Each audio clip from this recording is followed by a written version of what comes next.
Hello everyone! Ayan, welcome back again to my channel, Jonah TV. So ayan nga mga guys, handang-handa na ba kayo sa panibagong update natin sa ating mga sinusuportahan, sa ating mga iniidolo at sa ating mga kinakikiligan na love team ng artista ng mga kalingap ang Rochelle. At dito nga guys, makikita natin na lagi na silang magkasama at sa mga oras nga na ito. Pero bago yun guys, bago tayo magpatuloy sa pag-update ng ating sinusuportahan ang Rochelle, nais ko lang sabihin sa bawat isa na patuloy nating suportahan si Kuya Bal Santos Matubang, si Kalingap Rab, at syempre ang ina ng Kalingap, si Ate Edna Vlogs. Ayan, wag po nating kalilimutan na suportahan sila, and syempre isama nyo na rin si Jonah TV and Hector TV Vlogs. Yun po ay ang aking asawa. At ngayon ipagpatuloy na nga natin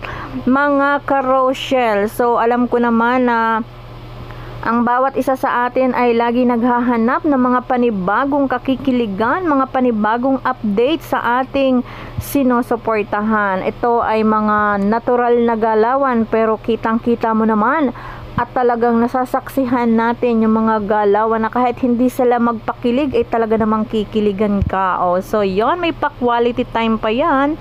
Ito ay CCTO by Rachel Morales. Ito ay nung sila ay kumain sa labas. So sabi dito ni Rachel ay ito ay isa sa pinakamahalagang oras at araw na magkasama sila ni Ruel of Malalag. Ayan, makikita nyo guys na very strong na si Rachel Morales, although maraming mga bashers tsaka kay Ruel of Malalag dahil maraming mga sa kanila nagbabash, pero tingnan nyo naman, strong na strong ang love team na ito. Kaya sa mga mahilig mambash dyan, sige, magbash lang po kayo dahil ang pagpapala sa love team na ito ay talaga namang sunod-sunod po, at hindi na sila naaapektuhan sa anumang mga negativity na sinasabi ng mga bitter dyan. So ayan, share lang natin na talaga namang kitang-kita naman natin ang pagiging strong ng dalawang love team na ito. Ayan, si Rachel Morales, sabi nga niya,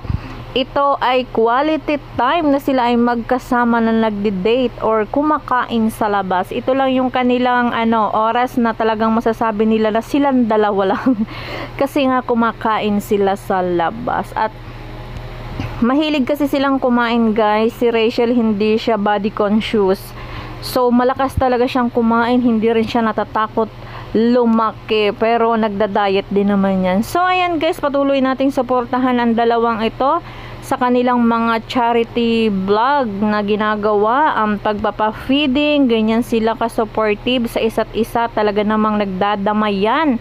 At lalong-lalo na si Ruel of Malalag, napaka-supportive niya talaga sa kanyang langga. Kaya tayo rin ng mga supporters ng Rochelle Love Team, wag nating hahayaan na ang dalawang ito ay talagang bumagsak. Instead, tutulungan pa natin sila na mas lalo pa silang magtagumpay. So kitang-kita naman natin ang tandem nila ay talagang maganda at nakakaaliw, nakakatuwa, at maganda yung adhikain nila para sa mga kababayan natin na mga mahihirap. Kaya sa lahat ng mga kalingap natin dyan, walang ibang hinangad kundi ang maglingap ng mga taong walang kakayahan na magtrabaho or wala nang ibang inaasahan. Kaya saludo tayo sa mga charity vloggers na patuloy na nagsusuporta at tumutulong sa mga kapwa natin kababayan.